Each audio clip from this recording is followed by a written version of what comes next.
Hello, hello, hello, Christmas Flixers. Welcome back to season 4 of the conclusion of season 4 of Chicks on Christmas Flicks, where we can never have too many Christmas movies. We can only have not enough Christmas movies. I'm Kale Brady, and I'm swinging in. We're getting ready to swing into March. Can you believe that? I cannot believe it. Let me tell you, I have had a harrowing few weeks. I would dare to say months. You guys would not believe all the stuff that has happened to me since really just before my Christmas break from work. At the end of my break from work, it was insane. It was crazy. It was just insane. I was so burned out. I was like mentally, physically, everything burned out. And then it just seemed like everything that could go wrong and at that period, not like in my life, but in that period, like everything that could go wrong, did go wrong, has gone wrong. And I was just taking one punch after the other. It was so funny because, honest to goodness, I really kind of had that come to Jesus moment where I was just like, what have I done? Whatever I have done, please give me the grace to undo it or to go back and fix it, because this is kind of getting ridiculous. Like I was getting hit with so much. It was a crazy situation at work. Nothing that I would get fired over, but it was still just like something that made like work miserable. Thank goodness I had a Christmas break, but for a week of Christmas break, I could not move. I was in bed and could not move. Do you understand? Like it was just enough for me to roll over and to change the channel. Like that's what I had the energy for. And then in my second week, I kind of was recovering from my first week. So by the time I went to work, I didn't have, I wasn't fully recovered, but I felt somewhat recovered and somewhat reinvigorated because honestly, I watched YouTube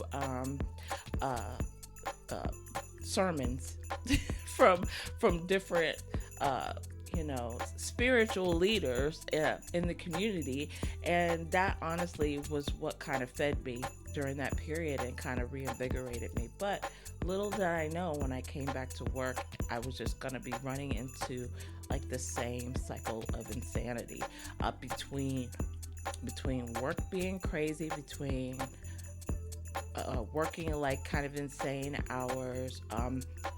Then my son caught COVID, and he came home. He caught COVID. Well, he was so miserable. He's like in his 20s, but I'm mom, so there's no way I can see my baby not feel good. So I had to take care of him, and of course, in taking care of him, I caught COVID. So I was sick, and he went, so he tested. It was so funny because, not funny, but just kind of insane. So when he first got the fever, I tested him out, immediately tested him. I was like, well, if he has COVID, we'll just quarantine hhim and everything. So I tested him. He tested negative, right? The first day, I sat with him, took care of him, babied him, because how boys are. They want to be babied. I don't know. Maybe it's all kids, but certainly boys. So my son likes to be babied. So he got, I was taking care of him. I was bringing him soup and stuff and trying to get him to eat and drink and all of this stuff. And so the whole day, he was just kind of laying on me or around me. And then the next day, I tested him. He tested positive for COVID. And I was like, Lord. So I done spent the whole day with him. And now he tests positive, right? So I quarantined him as soon as he tested positive. Of course, then I caught COVID. And the first day, did not test negative for COVID. The second day, I tested negative for COVID. Now, 3 days after he caught COVID, he tested, positive for COVID, sorry. The third day after he caught COVID and tested positive, he tested negative again. So he was over it, fever gone, everything great. Me, it took me 2.5 weeks to test negative again after I tested positive.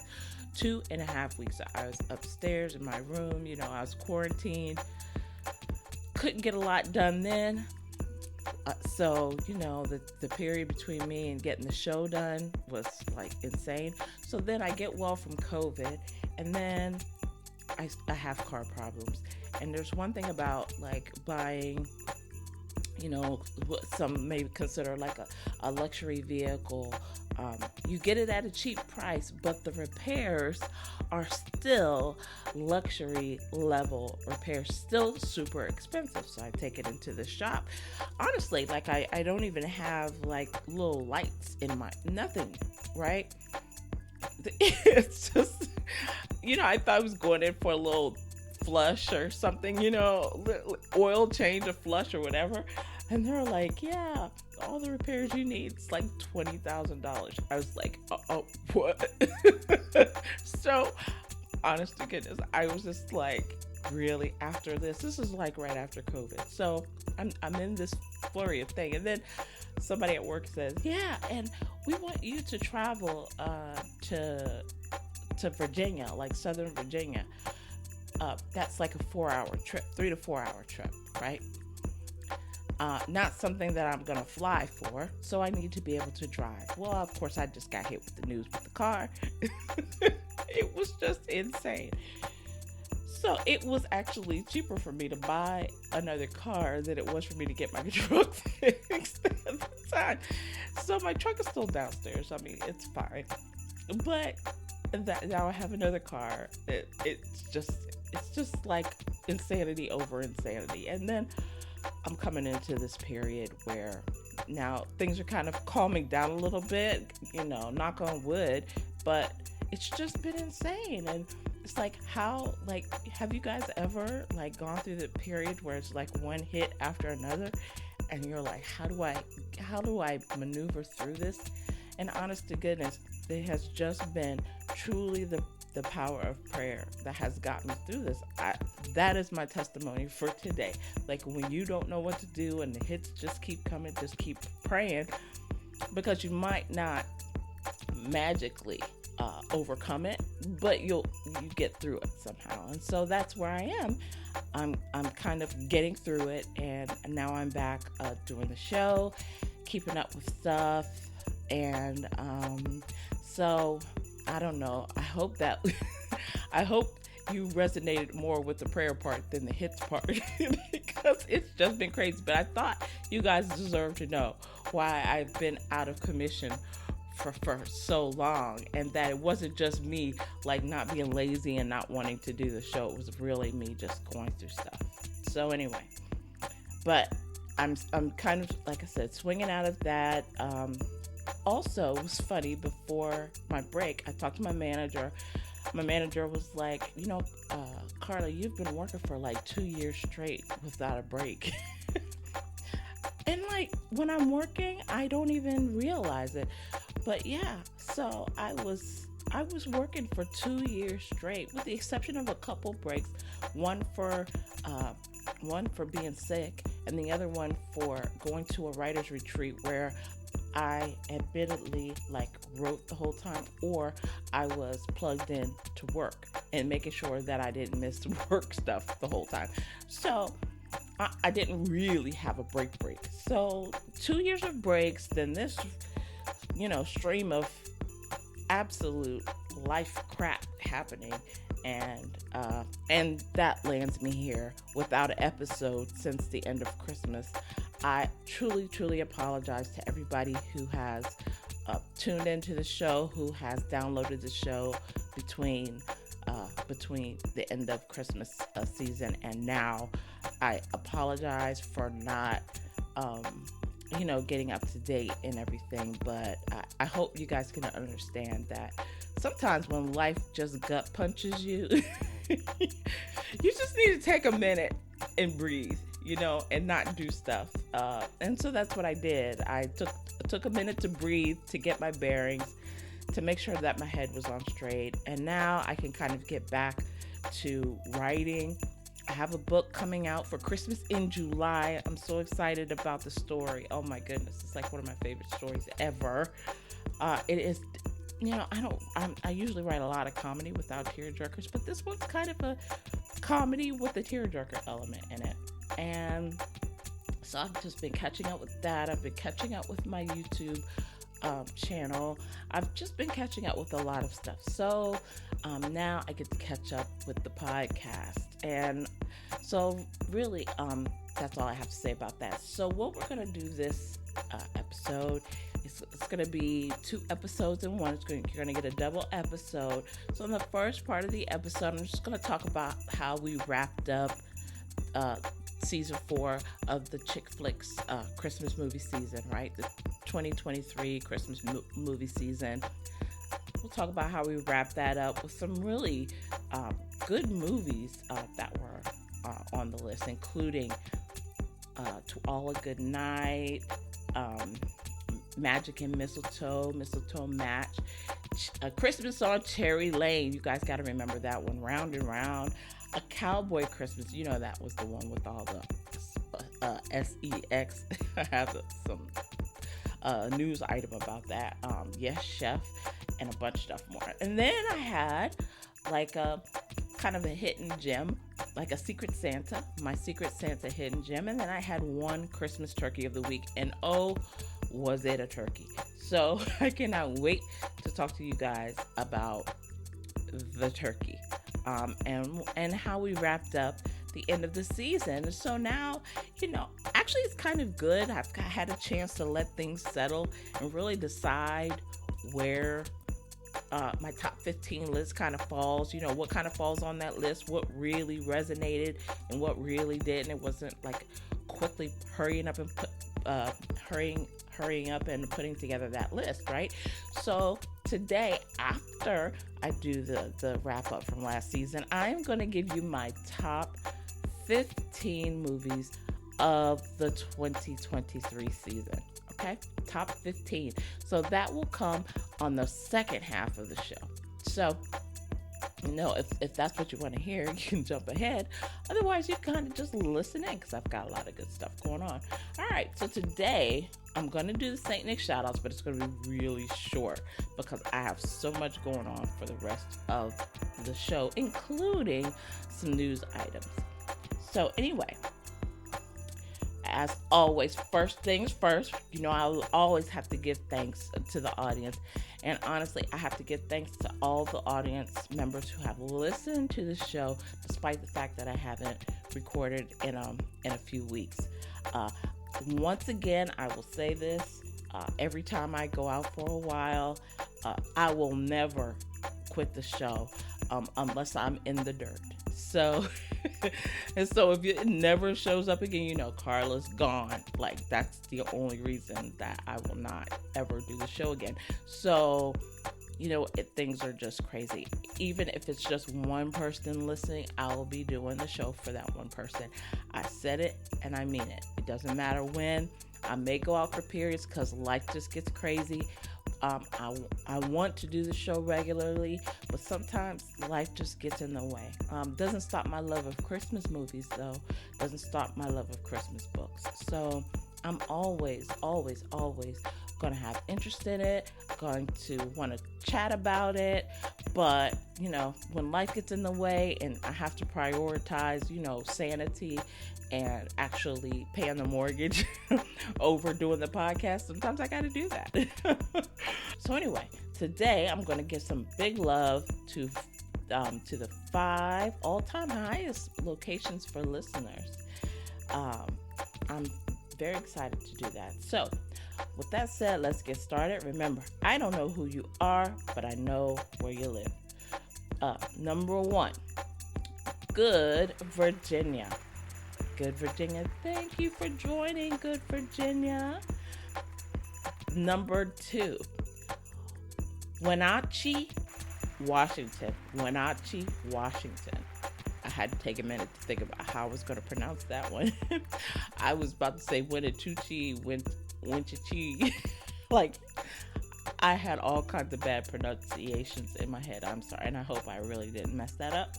Wenatchee, Washington. Thank you, Wenatchee, Washington, for listening to the show.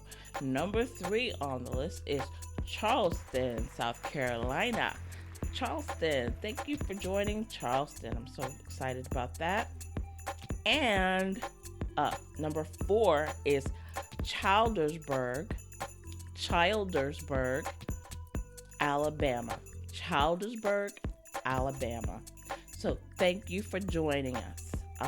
And number 5, this is a big one. Number 5 is Derbyshire, England in the UK. Thank you for joining the show, the UK. Derbyshire, if you remember, is the home of Mr. Darcy from Pride and Prejudice. I own the 1995 version of Pride and Prejudice with Colin Firth and Jennifer Eel. So, I have watched it, I can't even tell you how many times. Before that, I had it on my DVR. And I have to tell you, like, they had the big Jane series, all for Loveuary on the Hallmark Channel. They had all the Jane adaptations, and last night they even had Sense and Sensibility, which played it's like the one thing that played very close to the book, to the original story.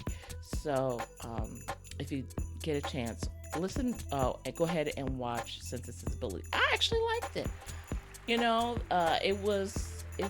was primarily comprised of Black characters, right? It was probably like half and half. So that is it for St. Nick shoutouts. Next up is Ho Ho Ho holiday headlines. So I have got some headlines for today because some of it actually was kind of surprising to me. Okay. So now it's time for Christmas movie news. Number 1 on my list for today is kind of a surprise announcement from Great American Media that they signed the Emmy Award-winning host and actor Mario Lopez to a multi-picture, multi-year deal to star in content across the company's vast media portfolio, which includes Great American Family, right? Great American Faith and Home, with a focus to showcase diverse talent in front of the camera. So, listen, picked up a lot of former Hallmark actors, right? And in my mind, I was like, isn't anybody else a problem? Like, when are you going to start targeting like the other stations that get Ion, Lifetime, Netflix? Like, when are you going to start targeting the rest of this stuff? Well, apparently it starts this year because Mario has been very popular on Lifetime. Some of my favorite movies have been from him on Lifetime. So I was actually very surprised to see him move over to Great American Family. Although I have to say, maybe in the last year or two, his movies haven't been at the top of my list for anything, right?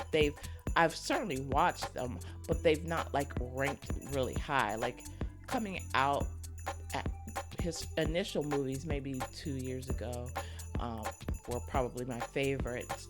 The ones most recent, maybe not so much. So I don't know if maybe that kind of, maybe that kind of downslide led to him moving from it. And I say downslide, it's not like down a mountain. It's probably more like down a hill. but there has definitely been a change in how much I have liked the movies. So maybe that has contributed to him maybe moving over there, maybe feeling like he can get some new life breathed into him, some new some new scripts, some new storylines, etc., etc., etc. And we know he's a family man. We know he's a Christian, so that probably plays a lot into his brand as well. But nonetheless, I was kind of surprised by it, to see him go there, because he has truly been a long time member of the Lifetime. It's a Wonderful Lifetime cast, right? So anyway, I was pretty surprised. I don't know if you guys are surprised by that. I was very surprised by that. All right. So, but like I said, I hope this is a point in time where Great American Family will get over their focus on Hallmark and now start focusing on building original talent versus taking talent from other networks. But if you're gonna take take talent from other networks, it doesn't always have to be Hallmark. Let me just say that, okay? It doesn't always have to be Hallmark. Target somebody else, right? But I hope that they actually start growing their own talent, because I think that's the way to longevity. The model is there. They built the model at Hallmark. They took a whole lot of actors and gave their careers like a second wind. Continue to do that, but you don't have to pick the ones that are at Hallmark to do that, because that feels vindictive, and that feels like it will not lead to success. That's just the way I see it. Anyway, the next piece of news is about Lindsay Lohan, right? So we know Lindsay had a baby, and she looks just as happy as she can be. But apparently, she is set to star in another Christmas movie for Netflix. I'm really excited about this because, Falling for Christmas was, I think, a good kind of debut for her on Netflix.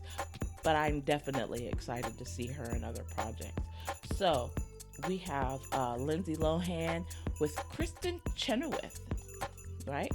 I know Kristen from Wicked on Broadway, so I'm really excited to see what they do in this. But the Netflix movie is going to be called Our Little Secret.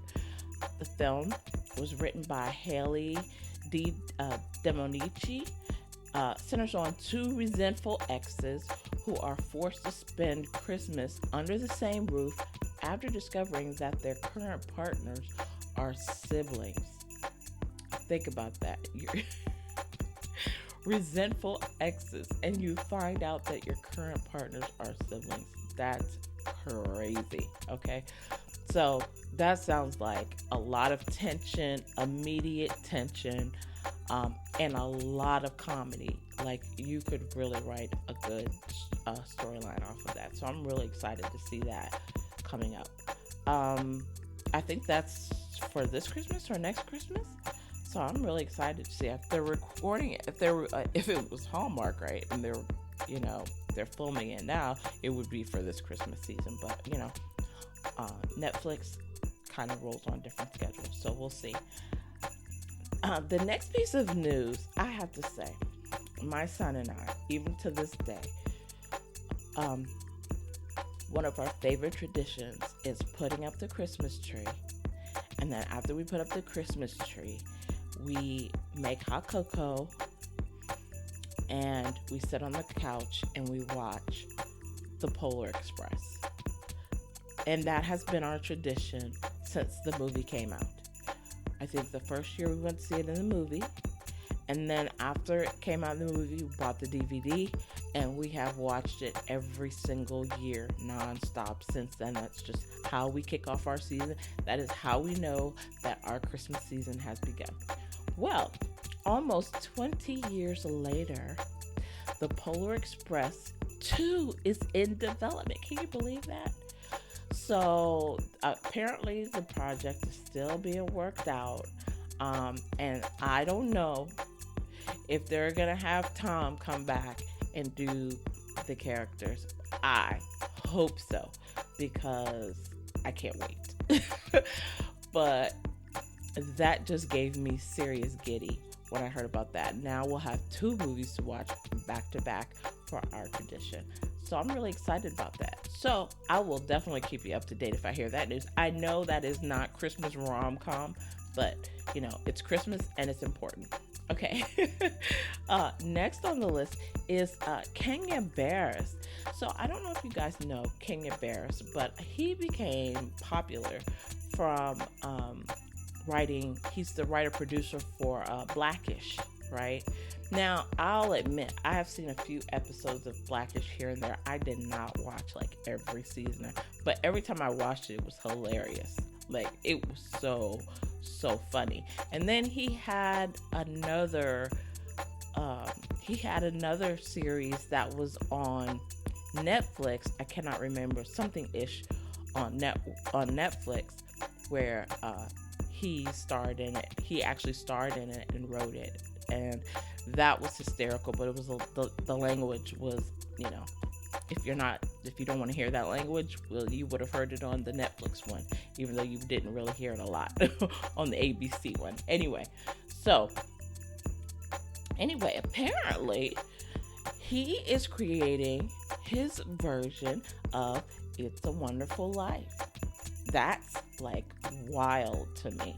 So he plans to make the 1946 Christmas classic through the lens of a person of color. Can you believe that? Sense and Sensibility was kind of a stretch for me, to see that with people of color, serving in lead roles. I was not a stretch, but a surprise, right? To see It's a Wonderful Life in that same way, that classic movie that we watch every single year, that has been, bored in our Christmas souls. Can you imagine seeing that in with people of color starring in it? I don't know. I could see that being polarizing. I personally am excited, and it will not stop me from watching the original. It will absolutely not. As a matter of fact, I own the original. I own the original in black and white and colorized. So it is definitely one of my traditions. My son doesn't necessarily watch it as much as I do, but anyway. So It's a Wonderful Life with People of Color by Kenya Barris, who writes and directs Blackish. That's crazy. All right. Okay, so then in this next piece of news, I got more news. I think I've got 3 or 4 more elements of news here, right? Okay. This next piece of news, layoffs. Okay. So check this out. Great American Family, who has brought on Mario Lopez, has had serious cuts on there. Well, so I know from watching Ho Ho Ho holiday viewing on Sleepy Kitty Paw on Twitter post about the ratings wars between Great American Family and Hallmark all the Christmas season long. So we've kind of seen that Great American Family has struggled versus Hallmark, which has had a banner year, right? I think they were rated by Nielsen as the #1 entertainment network, cable network, last year, and especially last Christmas season. So that is a lot for Great American Family, and I think they expected, when they picked up all those actors, and when they got into the movie, Christmas movie thing, and they are in direct competition with Hallmark, that maybe they were gonna have instant success, because it's a great formula. But it took time to work for Hallmark. It's probably gonna take time for it to work for them. Anyway, it has not worked as they thought, apparently. So I'm reading that on January 9th, Great American Family started cutting jobs. They cut roughly 13 jobs, including the Chief Marketing Officer, Chief Financial Officer, the VP of Corporate Communications, and they said that the cuts were a part of, that Great American Family merged with Sony's PureFlix streaming and on-demand services. And so they were trying to create synergies between the organizations. Maybe that means that the Sony leadership elements are going to be leading, and they didn't need two of everybody. So if you weren't on the Sony side, you got laid off. Is the way I take that, right? I mean, that's the way it happens. I work in corporate America. That's the way it happens in other areas of corporate America too. However, what was a little more surprising was that there were some major cutbacks at Hallmark too, even after having this banner year, right? But I think these, as is reported, these cuts are more linked to the departure. Well, not departure. She didn't really leave, right? Wanya Lucas. She didn't really so much leave Hallmark as she went to their board. And the reason that she couldn't, stay working, it's not that, she didn't want to, or not so much that she got fired. It's that she was working in Atlanta remote and they wanted somebody in the office. So, even in my company, everybody's, kind of going back into the office. Not me, but people. So with that said, people are going back into the office, and she didn't. So she moved up to the board of directors, and they got a new CEO, and then there were some cuts of the people that she specifically brought on to work with her. So there were cuts, for different reasons, and fewer cuts at Hallmark, but still cuts, and it still hurts, right? It's not great. Like, I don't like hearing people lose jobs, but I truly hope that everybody finds new employment. All right, now it's time for recaps and reviews. All right, I'm really excited to kind of talk about these. These were the last movies that I kind of saw over the Christmas season, and actually that week that I was out, it ended up being like a really fun week to watch movies. I actually ended up subscribing to BET Plus, so I saw a bunch of movies there. And then I just got to catch up on a lot of stuff on demand during that last week, after all the new movies finished, like after Christmas, that week between Christmas and New Year, where there's not a lot of new movies, it's all reruns. So I spent that whole week just trying to pick up new, trying to watch things that I hadn't seen to see if they kind of tipped the scales on any of my lists. And I have to tell you, I saw some good ones. If you haven't seen them yet and you can't get them on demand, you definitely need to watch some of this stuff next season. All right, so the first on my list for the recaps and reviews is Christmas of Yes on OWN. It starred Michelle Weaver and Jeff Pierre. Now, this story centered around Amy Bell. Now, she was the woman who worked entirely too much. She was, the powerhouse woman at work, right? And she never had time for anything. Unexpectedly, she loses her job at Christmas time, right? Very unexpectedly, because she's like a killer at work, right? And so she loses her job, and she's lost. I have lost my job before, but not due to layoffs. And I've been there. I've been that lost person before. And so in this case, her freewheeling brother challenges her to start saying yes to the things she previously said no to. And as she begins to go through life and start saying yes to things she would normally say no to because she was working too much or whatever, a whole new world opens up to her. I have to say, I absolutely adored this movie. It was on OWN, and I gave that one 4.5 Christmas trees. It ended up being one of my favorites of the season. 100% one of my favorites of the season. I absolutely did not expect it. and I did not expect it coming from OWN. I'll be honest, I really did not, because over the years for me, their movies have been, kind of on the cusp. Things I almost loved, but didn't quite love, and I could point out the reasons for them.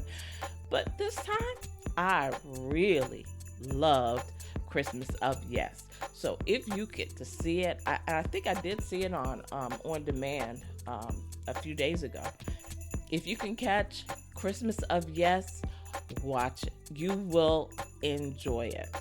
I had a lot of fun with that movie. All right. So the next movie on my list is Just Like a Christmas Movie. I believe this one was on Paramount Plus. So I watched a whole bunch of stuff on Paramount Plus, and this ended up being like one of my favorites off of Paramount Plus. Although it kind of had its little issues, but anyway.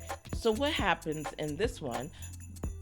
The Grinch in a romantic Christmas movie, right? It's kind of that, right? It's the Grinch, if you can imagine, like the Grinch playing in a rom-com, right? And the Grinch is a woman. That's what this. It kind of reminded me of the 12 Dates of Christmas when Amy Smart. Do you remember this? Like on the 12 Dates of Christmas, Amy Smart slips and falls, right? And at the point at which she slips and falls is when she's in this kind of Groundhog Day like rerun. So that's what happens in this movie. It's kind of the slip and fall, and you wake up and you're like in a different world. It also kind of reminded me a little bit of a Christmas movie, Christmas, on Up TV. And then a tiny little bit of a Clusterfunk Christmas on the Comedy Network, right? So, on the verge of a massive deadline, a cynical workaholic is zapped by faulty Christmas lights while stranded in a small Colorado town. She finds herself cast as the lead in an over-the-top Hallmark-style Christmas movie, right? So it's so funny, like she has this moment, she slips and falls, and she wakes up and she's the star of this Christmas movie. And of course, you kind of know the plot, because it's like every Christmas movie that the critics always say is exactly the same, right? They basically taken all of the things that are similar between Christmas movies, and then it's kind of like a farcical thing, but at the same time, it really is a Christmas movie, and it does have a few little twists and turns that kind of make it unique. So, with that said, like I said, I actually liked it a lot more than I thought I was going to like it. I honestly thought I was going to turn it on and watch it for 10 minutes and turn it off, and you would never hear about it. But I have to give this one 3.5 Christmas trees, because it was actually almost good. Now, there were a couple of things I think they could have done for me to make it a little more, to make it rise to the level of like a 4.5 Christmas tree movie, but 3.5 is not bad, as you know, on my scale. Okay, so the next movie I want to talk about is Rescuing Christmas. Okay, now Rescuing Christmas was on Hallmark, the Hallmark HMNow. Okay, and it starred Rachel Lee Cook and Sam Page.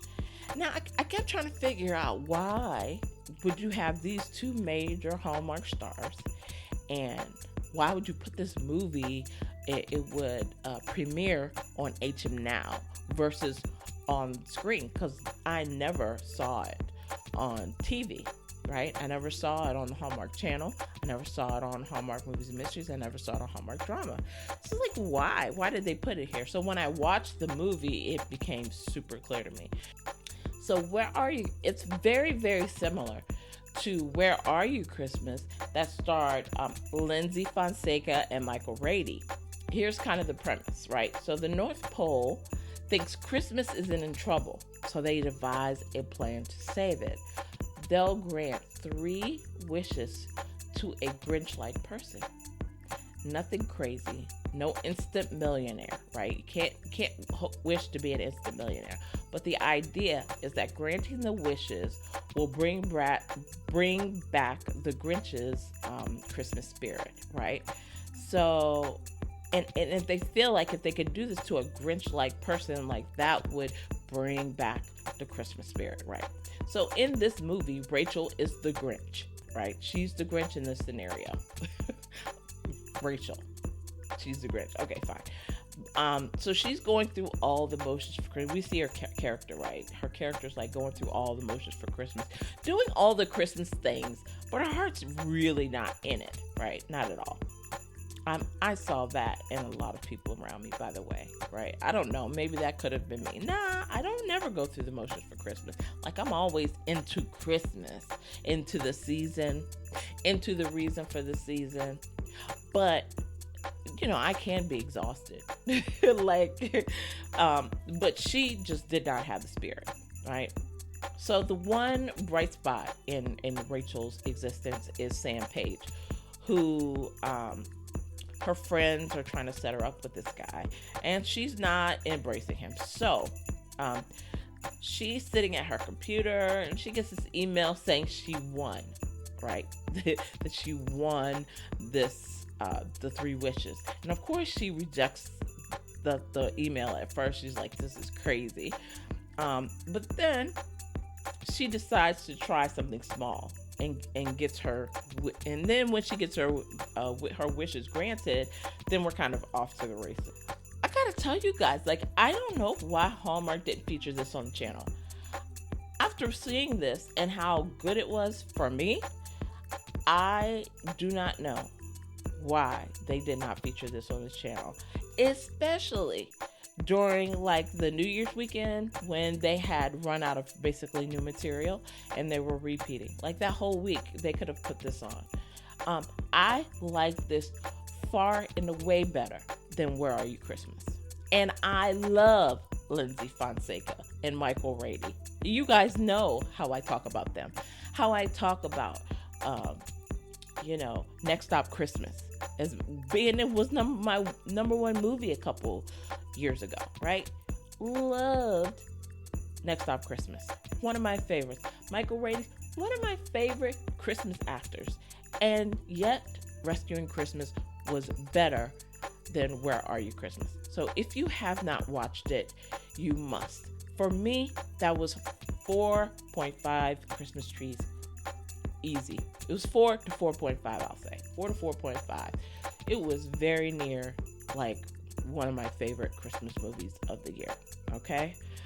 The next movie we're going to get into is called An Ice Palace Romance. Now, this Ice Palace Romance was also on HMNow, and it premiered on HMNow, and I will have to say that it probably deserved to be a premiere on HMNow. Not that it was bad, but it was not like Rescuing Christmas where I thought that should be on the Hallmark Channel. This one, I was really cool with it being on HMNow. It starred Celeste Desjardins. To me, this character, she's like new to Hallmark Channel to me. Anyway, maybe she's been on other stuff, but I just didn't recognize her. But to me, she kind of looks like Jocelyn Hudon. I think Hudon, and maybe a young Bo Garrett, if you know who I'm talking about. And she starred with Mark Rosner, who we all know Mark Rosner. He's done like every movie. Like 10 movies have come out from Hallmark. 5 of them have Mark Rosner in them. I mean, we know he's been working like a fiend lately. And I know that's not every year for him, so I'm fine with that. I'm just saying his face has been in a lot of movies. Anyway, Celeste plays this journalist who faces her own fears when she returns to her hometown ice rink to cover a story. Now, she used to be a figure skater. She is not anymore. She is now a journalist. But you know, when you have a calling, you never really get away from the calling. And usually life will happen and that will draw you back to the calling, right? And that is what happens to her. With the help of the owner and his young daughter, she begins to reevaluate her life's purpose, right? So she begins to evaluate whether she's taking the right track as a journalist or if she should be a figure skater, right? And I really enjoyed this movie. I would say it's probably a solid 3 to 3.5 stars for me. Like I said, had no problem with this one being on HMNow, but it was good. So if you're on HMNow and you're looking for Christmas movies, for sure watch Rescuing Christmas, and it's quite fine if you follow that up with an Ice Palace romance. Okay. All right. Next up, we have some hot or not chick picks. Right. So this is gonna be my quick rundown of some of the movies that I watched. Christmas by Candlelight was on Paramount Plus.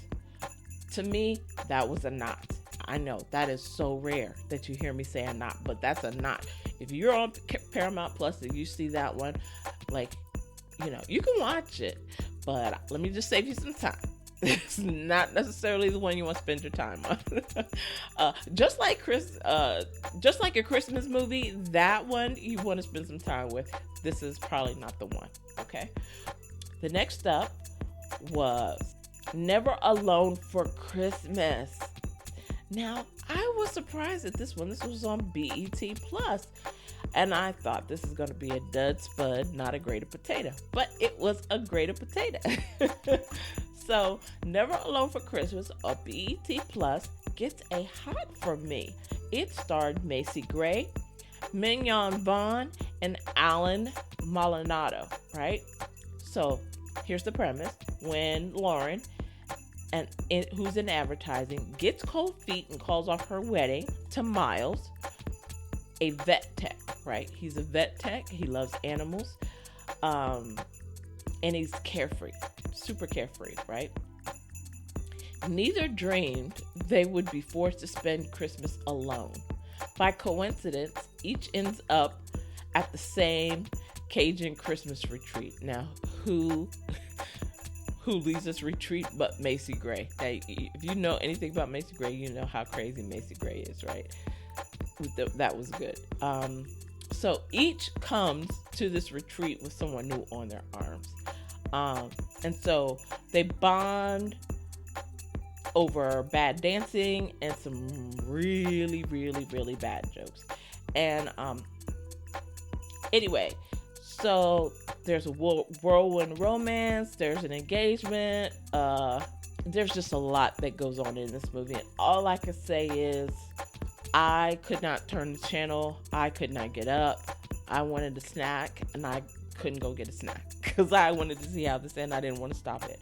I didn't want to pause it. I wanted to sit and watch the whole thing. So I would say definitely if you get BET Plus, watch Never Alone for Christmas. You've got to watch that. It's really good. All right. The next one is A Christmas Serenade on my hot or not chick picks.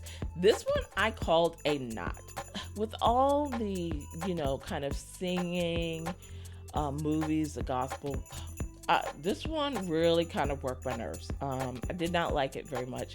I think it was the writing of it, maybe the story, but it did not resonate with me at all. So I have to say not for A Christmas Serenade on OWN. I have to say is Holiday on the Vineyard. That was on. Now there was a lot of Holiday on in the Vineyard kind of shows. There was one on Prime that I really liked. This one on Netflix, that got a big knock from me. Even now as I'm thinking about it, I was like, yeah, no, I didn't like that one at all. So there's a lot of good stuff on Netflix. Holiday on the Vineyard is not one of them. Okay, just saying. You can skip it.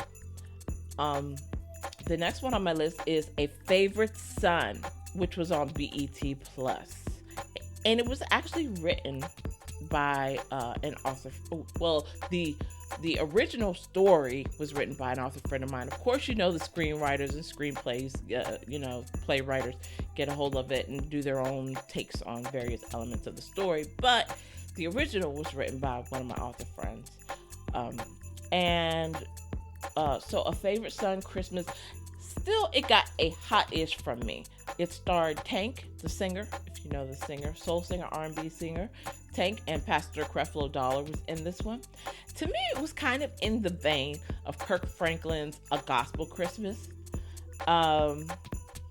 It had MC Light was starring this looking like a church usher. They had great wigs and church drama for days, right? Very multi-layered story, and I think the complexity of the story is kind of what made me like the movie, right? It put in hottish category versus the not category, right? But The Favorite Son centers around the pastor, right? It centers around being the son of a pastor and singing. There's lots of singing, lots of singing. And if you like music, gospel music, Christian, spiritual music, if you like Christmas carols, then you are going to love this movie. I will say, like I said, hot-ish for me, not super hot, but hot-ish, right? And the last one on my hot or not Christmas list is Coupled Up for Christmas, which Coupled Up for Christmas, I believe, was on Paramount Plus. I want to say it was on Paramount Plus. It starred Marcus Rosner and Sarah Canning, right? So the premise behind this one was two heartbroken strangers pretend to be dating to win the affection of their respective soulmates. So these guys ended up kind of in the same house. I think they ended up in the same house accidentally, and of course there were issues with their partners, and so it was kind of a fake dating situation going on there. And I would say that one was probably hot-ish for me, right? So it wasn't hot, burning hot, but it was hot-ish, meaning it was enjoyable and watchable and all of that kind of stuff. So if you happen to run past Coupled Up for Christmas on Paramount Plus, I would say take a minute and take a couple of hours and watch that one. It was okay. Not like, gonna set your world on fire, but it was good. Okay, next up, I have my Secret Santa Hidden Gem. This one, again, surprised the heck out of me because I was expecting not to like it, and I ended up loving it. This one is a 4.5 star. Tell you, I'll start off with that, right? It's The Christmas Ringer, and it was on BET Plus. It starred Trinice, who is a singer. This is my first time, I'm older, she's much younger, so maybe she's in this new generation of singers, but Trinice and Tyler Lepley.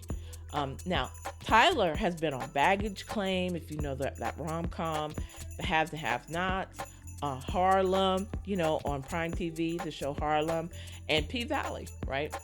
Very, very cute guy, but, young, super young, right? So, the premise of this movie is that the Princess of Christmas, after this singer was dubbed the Princess of Christmas after one song, one hit wonder. But she wants to show the world that she has more music in her, more in her than that one song, right? She needs her second act, right? So after her career is derailed by her manager fiance, and when they say derailed, they mean he robbed her and left her for broke. Let's just get that straight. He didn't just derail her career, he robbed her and left her for broke. So the reigning of Princess of Christmas retreats to her family home. Because when you go through that stuff, you tend to run home, right? And to recover and stuff. And so that's what she did. But her mother, when she gets there, convinces her to direct the choir so that they can win a choir competition and kind of save the church, right? So that becomes her new mission. And so watching her like go through this, evolve through directing this choir is really the core of the story. I would have to say, to me, immediately what came to my mind was Time for Her to Come Home for Christmas with Sinead Grimes and Kirk Franklin's A Gospel Christmas on Lifetime. It's very, very similar to both of those, but it does have its own unique twist and unique cast, right? So I loved this movie. Like, loved it immediately, watched it again. Like 2 times in a row for me, which is kind of unheard of. But I immediately watched it twice. I loved it that much. So if you get BET Plus, the free period before you actually have to subscribe, if you can get it for that, get it, and then we'll watch those Christmas movies that I talked about today, including The Christmas Ringer, especially The Christmas Ringer. That was so good. Okay? All right. Next up is my Christmas turkey of the week. So, my Christmas turkey is a movie on Netflix. And man, I have to tell you, I had such high hopes for this movie. Even when I read the premise of it, I had really high hopes for it, and then it just, it disappointed me. Which is why it's the Christmas turkey of the week. But the movie is called Christmas as Usual. It was on Netflix. It started Kanan Gill, Ida Urson Holm, who was born in Norway. So beautiful, beautiful actress. And then Kanan Gill, who was Indian, right? Was Indian, right? So this is very much a fish out of water story, right? It's about this Indian man named Josh or Jashan, right? So his name is Jashan, but it's been kind of Americanized to Josh, right? And this Norwegian woman, they meet in the U.S. and they fall in love and they move in together. And he asks her to marry him, right? So they need to travel back to Norway so that they can deliver the news to her family that she's getting engaged. But here's the problem. She doesn't tell her family that her fiance is Indian.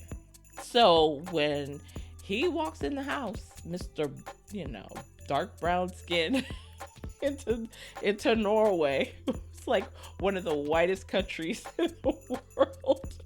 So you immediately have this tension and this clash of cultures and stuff, right?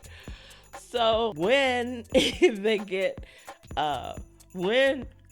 him, she gets him there. Like the family, the facial expressions, that's acting enough, right?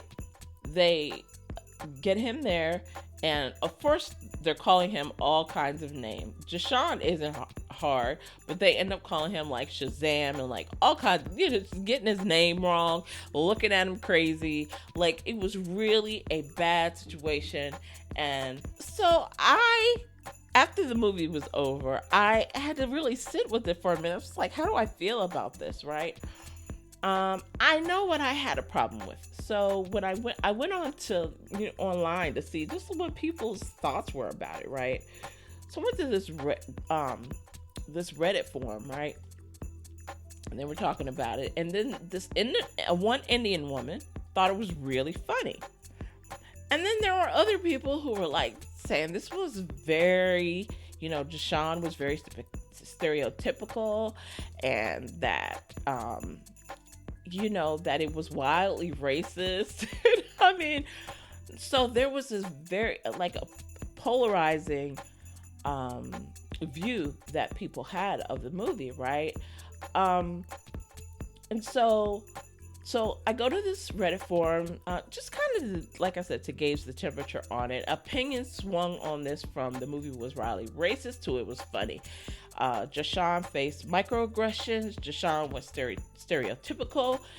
The movie misportrayed elements of the Indian culture. And I think all of those opinions are actually true, which is kind of how I walked away from it, right? So for me, from the moment he got to the house and they started reacting to it. See, when you're a person of color, you are very tuned in. You're very locked into how people respond to you. It's something that you've been born with, right? Because that it really informs how you maneuver through certain situations. It just does. How you engage with people, whether you feel freer to engage or you kind of want to protect yourself and stuff. So from the minute that he gets to the place, when he gets to the house, he's getting all these crazy reactions. And he's like oblivious to it. This is where I had the problem, right? Because no person of color who goes into this, like, the whitest country in the world is not going to be like, you're sitting on edge waiting to see how people accept you or respond to you, right? And if people accept you and it's genuine, it's authentic, you can feel it, then you kind of settle down and kind of ease into it. This was not a settle down moment for him. From the moment he gets there, it's tension, but he seems completely oblivious to it, which is where I have a problem. Then what sends him over the edge, right? So we're like over halfway into the movie. What sends him over the edge are these spices, stereotypical racist spices. So the dinner's bland. So the family cooks this bland dinner. And then, I think it's the mother goes and grabs these spices and sprinkles them over the food. And he starts eating the food. He's like, oh, that's so much better.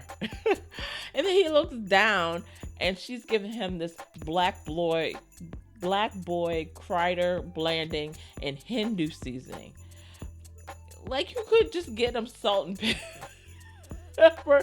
You had to get him the most racist seasonings you could find and sit them in front of him. So this is what sends him over the edge, right?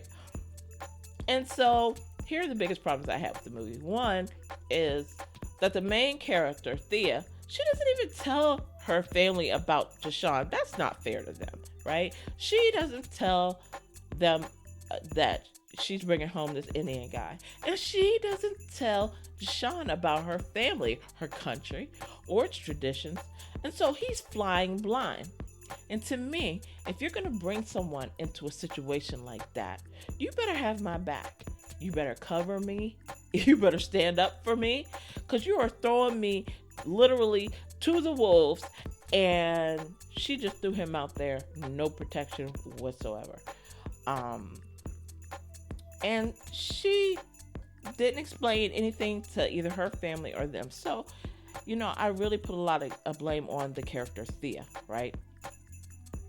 And she doesn't, say, I'm sorry, I didn't explain my family's traditions to you. I didn't explain things to you, how we do things, blah, blah, blah. I mean, she could have helped him out before, kind of briefed him on the plane right there so he'd know what to expect, but nothing, right? So, personally, I don't automatically throw the family in the racist category. They live in Norway, right? One of the whitest countries in the world. They don't have diverse neighborhoods, right? They don't know. So, could you argue that they should make an effort given the global nature of the world? After all, the mom knows how to Google, as she demonstrates in the movie. Sure, maybe. But I'll give him grace, right? I'll give him grace for the Christmas movie. But Thea should have prepared him and them, right? She should have prepared both. So, at the end of the movie, he walks out, he storms out, he's ready to catch a plane home, and she chases Deshaun, and I won't say how it ends, but I can tell you this. If it were me, there's no way in the world I would have married her. No way. For one reason, that she brought me in that situation and she didn't cover me and protect me. She didn't speak up for me. She didn't do anything. She just let me, flounder, right, in this horrible situation that she brought me to, that she didn't explain to people. And to me, that means she doesn't have a concern or consideration for my family. She's not out. I'm in a foreign place. I'm outnumbered. I have no allies. And then you don't protect me. Like, that's the issue that I had with that movie. So I really took offense to it. But I will tell you, if you watch this movie, you're gonna have strong feelings and strong opinions, right? So for that, like for its role in kind of generating conversation, I think it's good for that. But in terms of it being a good Christmas movie, no. To me, it was not good for that, right? Anyway, so stay tuned, please. I'm going to come right back with my top 15 movies of the 2023 season and close out the show. Hold on, I will be right back.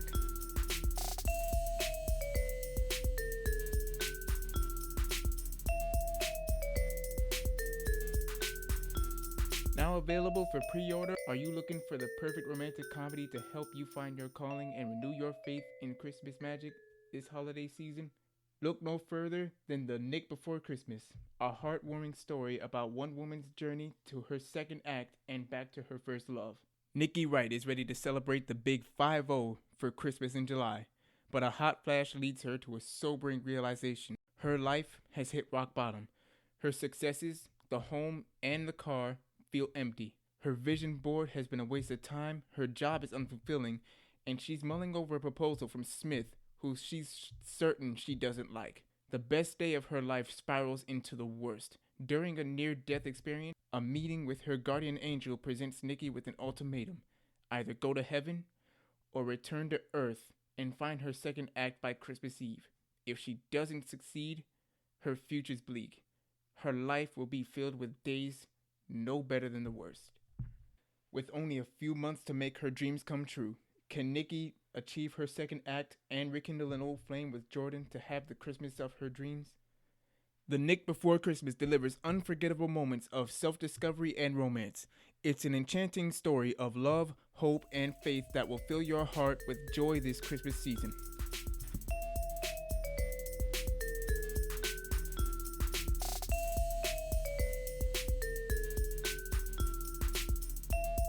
In the first segment of the show, I kind of ran down the end of the 2023 Christmas season. Now I am going to give you my top 15 list of Christmas movies in order from 15 to number 1, okay? And I do have a couple of honorable mentions of which I'm going to start out with. But from 15 to number 1, my number 1 favorite movie. Stay tuned. Okay, so let's get to it. So my first honorable mention goes to Just Like a Christmas Movie with Marie Collins and Brad Harder. This was the one on the verge of a massive deadline. A cynical workaholic is zapped by a faulty Christmas light, and she gets stranded in this Colorado town. She finds herself as the lead in an over-the-top Hallmark-style holiday movie. Okay, so I told you guys about that one. It's kind of like a Christmas movie, Christmas, and maybe a little bit like what is it? Clusterfuck. What did I say? Clusterfunk. I think that was what it was. But anyway, so I really enjoyed that movie. Like I said, it wasn't my top 15, but it was definitely worth extra. So if you get a time to look at that movie on Paramount Plus, please go check it out. And my next honorable mention actually comes from Lifetime. And here's the interesting thing. This movie has actually taken kind of a trip, right? So I think in 2021, maybe 2022, it was on Up TV, and I think Lifetime ended up acquiring it from the producer of the movie. But anyway, so this movie is called Christmas Plus One. It starred Emily Alatalo and Corey Sevier, who we know is one of my favorites. When sisters and Kara and Amy make a pact to find their soulmates by next Christmas, they're not expecting to be so lucky. 1 year later, Amy's wedding approaches and Kara finds her soulmate but quickly loses him. Will her wish come true? This was such a cute movie. I actually did not think I was going to like it as much as I did. But if you get a chance to watch Christmas Plus One, you'll see why it is one of my honorable mentions for last season. It was really, really good. I enjoyed that a lot. All right. So moving in to number 15. And I just talked about some of these movies. So it's going to be fresh in your mind. Rescuing Christmas is my number 15 movie. Rescuing Christmas with Rachel Lee Cook and Sam Page. It follows an anti-Christmas photographer as she wishes Christmas would disappear. Right? And I told you guys that one was kind of like the one, Where Are You Christmas? Where she wishes Christmas would disappear. I can see why they only put one on the Hallmark Channel because they're so, the premises are so similar. However, if it were me, I would have put Rescuing Christmas on TV and I would have put Where Are You Christmas on HMNow. Just saying. It's a better movie. Next year, Hallmark, get that right. Put Rescuing Christmas out there. All right. It's number 15. Yeah. Like I have no TV experience. I just know what I watch. I know what I like to see. I know what I watch. So anyway. So that was number 15. My number 14 movie of the year is Haul Out the Holly, Lit Up with Lacey Chabert and Wes Brown. As the holidays approach, Emily and Jared are looking forward to celebrating the holidays together again. Now, I loved let me put it this way. Haul Out the Holly actually took some time to grow on me. When I first watched it, I didn't love it, right? But after watching it multiple times, like I fell in love with the story, right? And then, so I was anxious to see Haul Out the Holly. You know what I really liked is the fact they kind of brought in like this new family, and it really helped make the story different because it just didn't play around the same characters kind of doing the same thing. Like it was the same cast of characters, but it was, to me, it was like a very different movie and very different lessons to learn. So I really enjoyed Haul Out the Holly, Lit Up with Lacey Chabert and Wes Brown. So that was my my number 14 movie.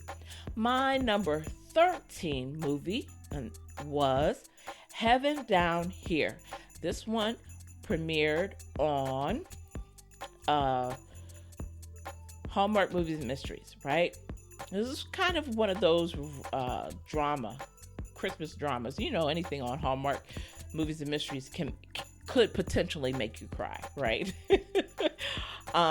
So this one I super enjoyed. I'm trying to figure out like what was the secret sauce that made me love this movie so much. But I think it was the fact that you have these four strangers that come together. This was the second movie of a similar premise like that, right? Where you have strangers coming together who end up changing each other's lives, right? So Heaven Down Here was inspired by Mickey Guyton's song of the same name, Heaven Down Here, tells the story of four disparate people who find themselves stranded in a local diner on Christmas Eve when a snowstorm hits the town. And honestly, you know, you kind of put these four strangers together in this situation. I mean, they are literally in this small diner, and you almost see the potential of how they have to like get to know one another and how they learn about each other, and then how they end up impacting each other's lives. Like that one, I was surprised that I liked as much as I did, but I really did like that one a lot. So it's number 13 on my list. Number 12 on my list is one of the first movies I said that I really loved for the season, and that was Checking It Twice, starred Kevin McGarry and Kim Matula, right? The premise of the movie is a journeyman hockey player falls for a real estate agent in a career crisis when he's traded to her hometown and moves into the cottage in her hockey-loving family's backyard, right? It ended up being one of my favorite movies. It's like off the bat, like, Hallmark has this thing now, right? It used to be that they kind of worked up to their best movies, but now that it's like they release some of the really good ones up front, then you might have like a little dip in the middle of the season, and then they release some of the really good ones at the end of the season. At least that's been my experience with how I've liked the movies. But this one was funny. Kim Matula, I liked her from The Ghost of Christmas Always. I fell in love with her from that. I've always loved Kevin McGarry. So between the two of them, you put them in a movie, like, it's going to be hard to make me not like it. So Checking It Twice gets number 12 on my list. And we are coming up slowly to my top 10. All right. So number 11 is My Norwegian Holiday with Rhiannon Fish and David Elzendorn. Okay. So JJ, grieving the loss of her grandmother and seeking inspiration, stumbles upon an unexpected holiday destiny. Meeting Henrik, a Norwegian from Bergen, their connection deepens when he discovers she has a troll figurine from his hometown. Now, let me tell you something. These little figurines are just kind of little ugly things, right? Ugly / scary. But it was really neat seeing the traditions. And I will tell you, a lot of movies this year kind of had, Norway apparently was the location this year, right?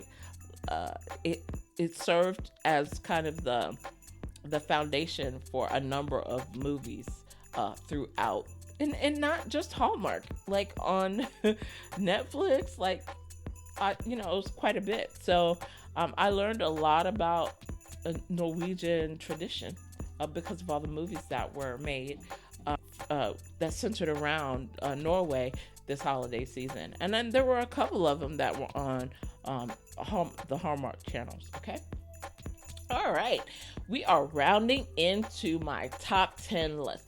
Now, I will be honest and I will say that some of the ordering of this could be different, right? There are some that are at the bottom of my top 10 list that could be closer to the top. Maybe some that are at the top that may be closer to the bottom. But what I'm certain about is that my top 10 list is my top 10 list, right? The order, we could debate, but this is the order that I felt pretty comfortable with before the show. Okay.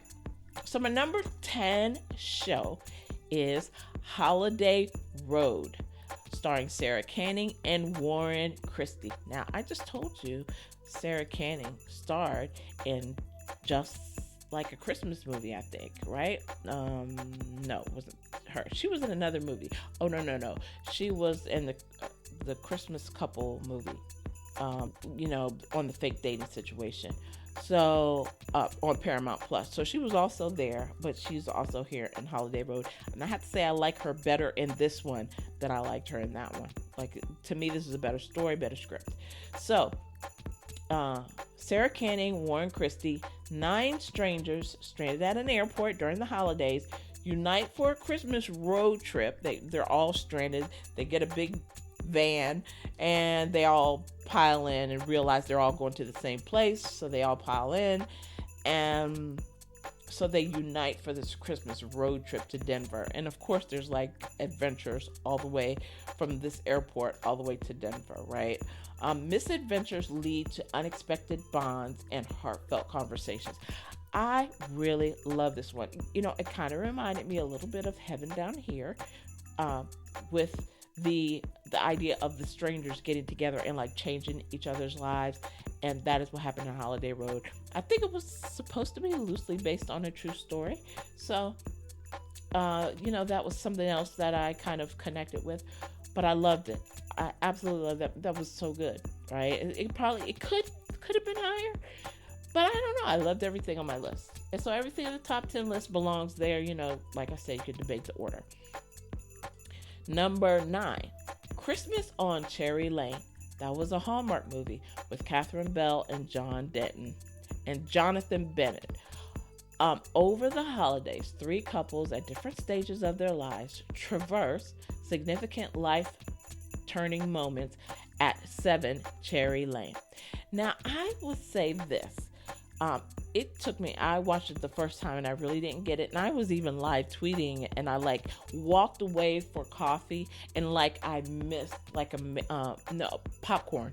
I walked away for popcorn and I missed a major element of this story. So what I will say to you is that if you watch this movie, please do not get up.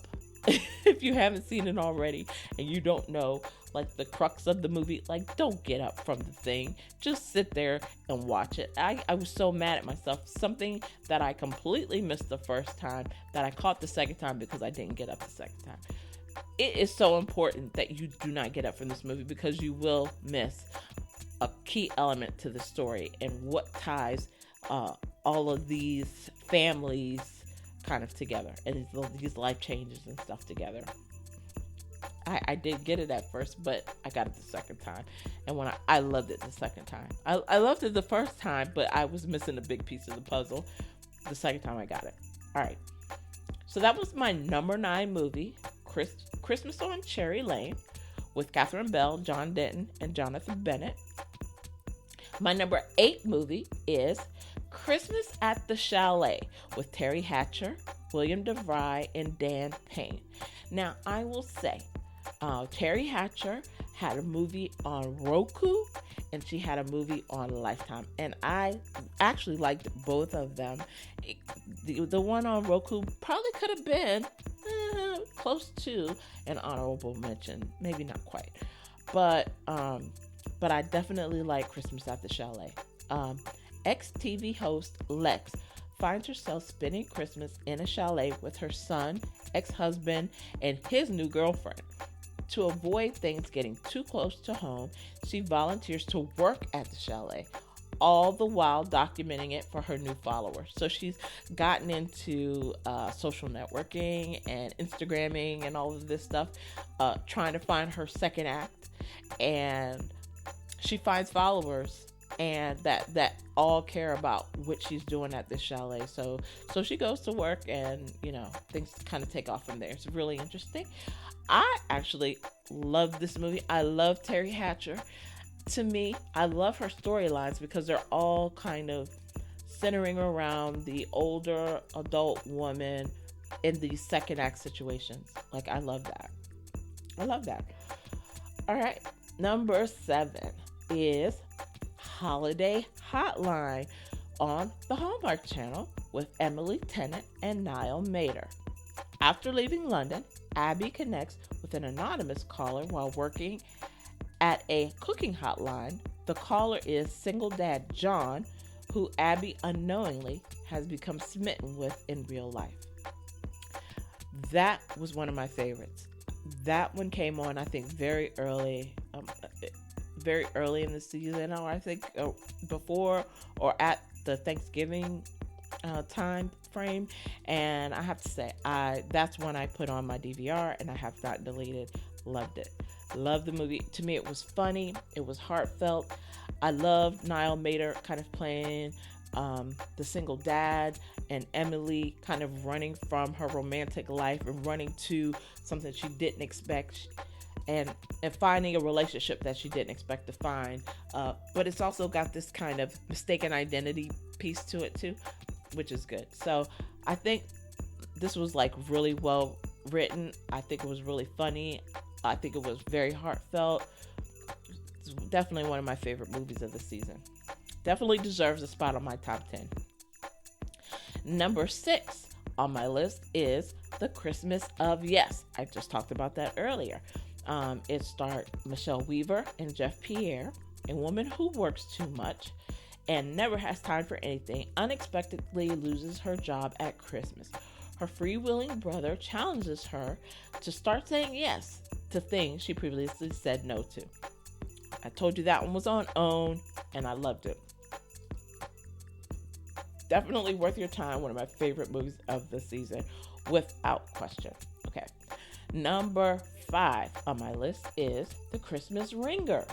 I just told you guys about this one with Trinice, And Tyler Lepley, after her career's derailed by her fiance, and by derail we mean she was left for broke, the reigning princess of Christmas retreats to her family home where her mother convinces her to direct the choir so they can win a Christmas choir competition to save the church.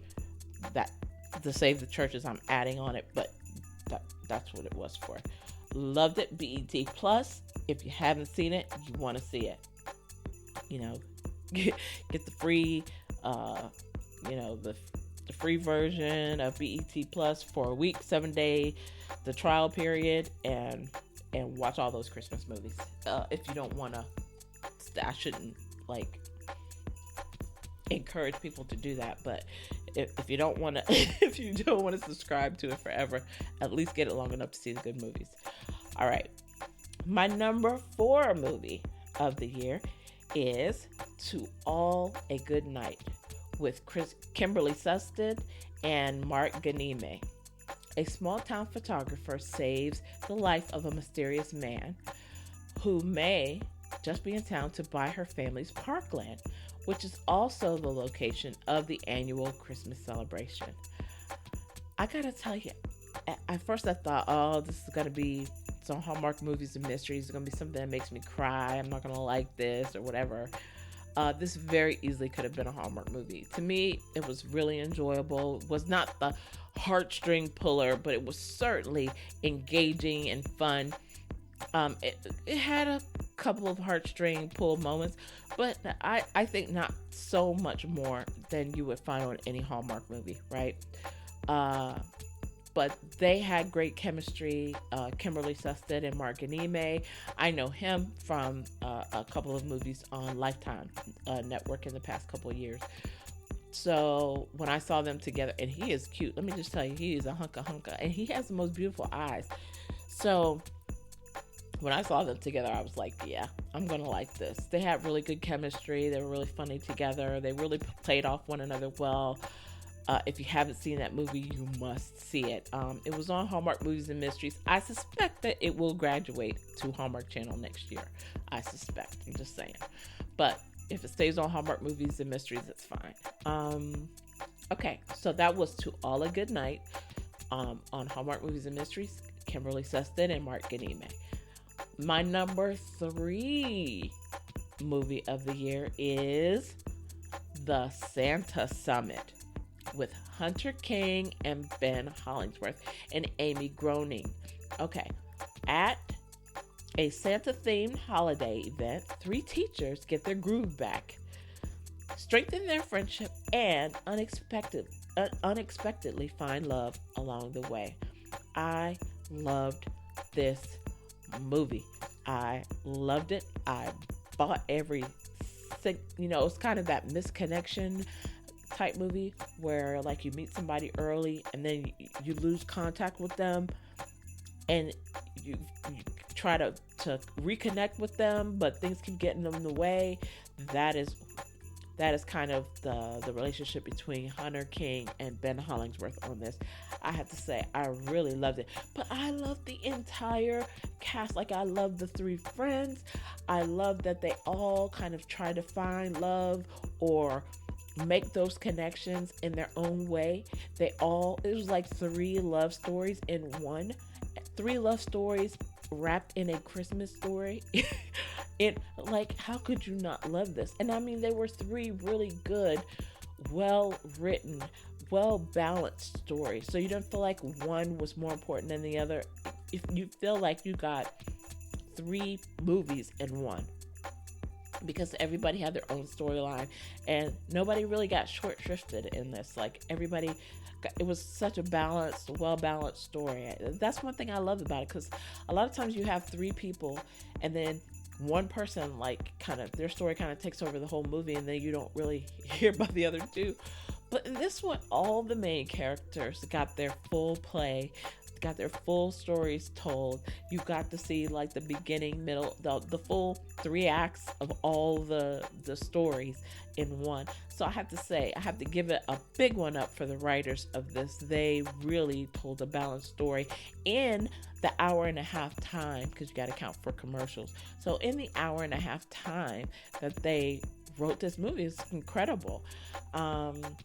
It was so well weaved together, and it all fit, man. One of my favorite movies from the season, without question. Definitely still sitting on my DVR. I love it. As I sit here and talk about it, like that could have been my number 1, but it's not.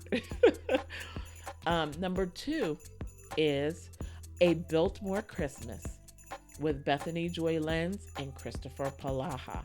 The premise: it follows Lucy as she's hired to write the script for a remake of a holiday movie. She joins a tour of the grounds, and when she knocks an hourglass over, she finds herself transported back in time to 1946. Listen, we all know Bethany Joy Lenz is my best friend in my head, and we all know how much I love Christopher Palaha. It just so happens that they were in this movie, in kind of this time travel movie that was just really exceptionally well acted and written and directed, and it was kind of perfect. Like it was. I love this. This one's still sitting on my DVR too, and I have watched it many times, which is kind of my, that's kind of the ruler by which I judge all movies, is how many times I watch it again and again, right? It's not how much I loved it the first time I saw it, but if I watch it again and again, it's probably a pretty good movie. That is a pretty good movie. All right. And then number 1 on my list is Sealed with a List with Katie Finley and Evan Roderick. So let me talk about Evan for a minute. Now that I've seen him in this and really liked him in this, now I'm starting to notice him from other movies that I didn't really notice him, but now I notice him. Like, he's been on Hallmark Movies and Mysteries a bit.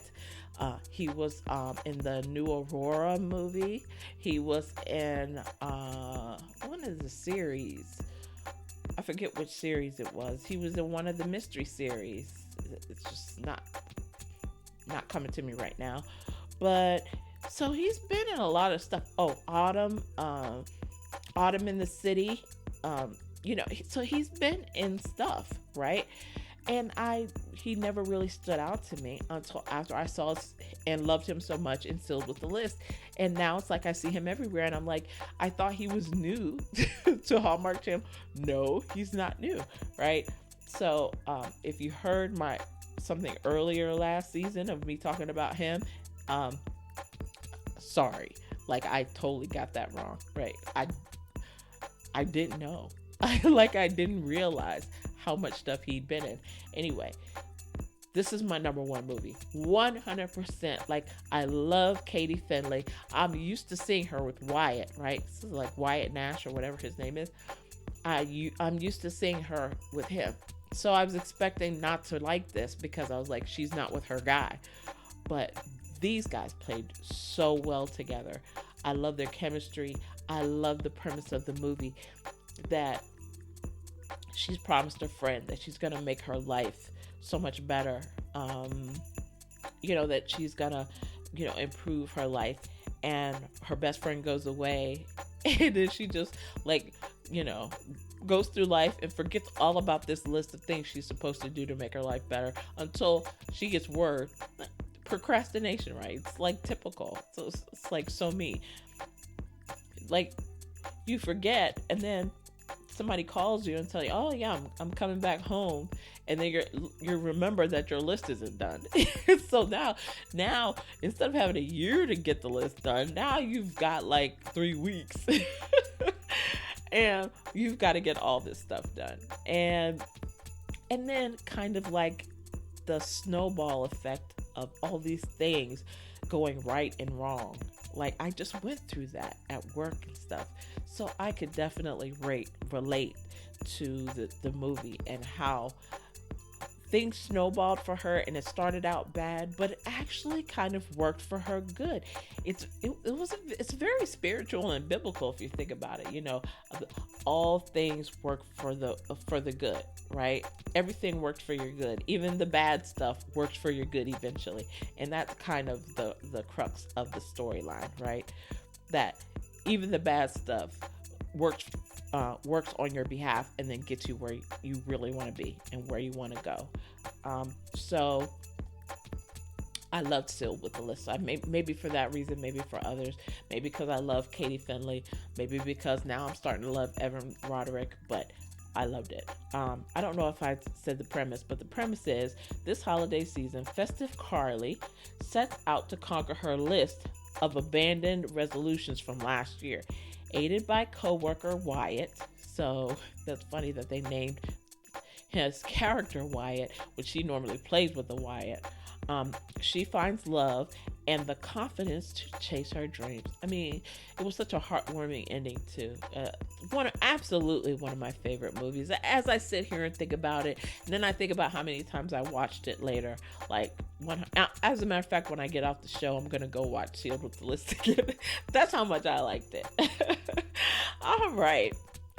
That is it for the show today. I did a double episode, right? So from here on out, I'm going to try and do shows like every other week, maybe every 3 weeks until we get to Christmas and July. And at Christmas and July time, then we're going to start regular shows, every 2 weeks, every week, to talk about everything that's coming up for the Christmas season and to get ready for season. Can you believe I'm going into season 5? Getting ready for season 5 and Christmas in July, and of course the 2024 Christmas season.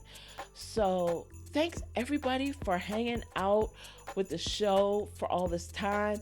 Trust me, there's a lot of movies, actually, quite a few movies. I shouldn't say a lot, but there's quite a few movies that I still haven't seen. So I will be, developing shows to talk about the movies from last season that I didn't get to watch. One of them is like a World Record Christmas. I still haven't watched that movie.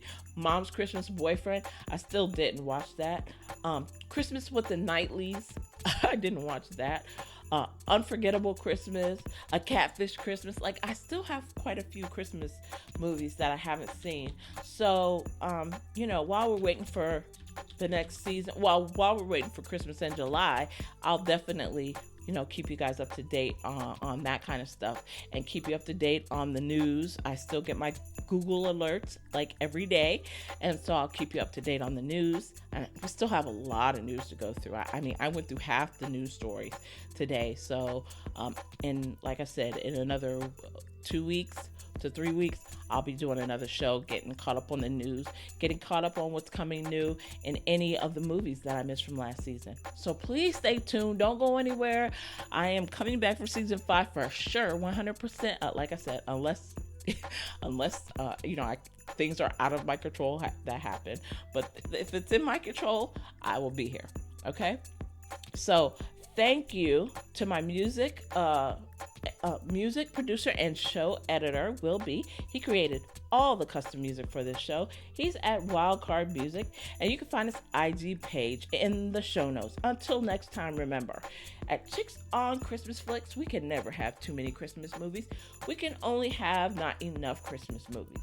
Please don't forget to subscribe, leave a review on your favorite platform, and tell your Christmas movie loving friend about the show. Where can you find this? I'm so happy you asked. I'm on all the podcast platforms: Amazon, Apple, Spotify, Google, iHeartRadio, and many, many more. There's a link in the show notes. Follow us on Twitter at Chicks on Christmas Flicks with all X's, and on IG, the same address, Chicks on Christmas Flicks with all X's. Thank you so much for listening, and I'll see you in a couple of weeks. Stay tuned. So much goodness coming. Stay tuned.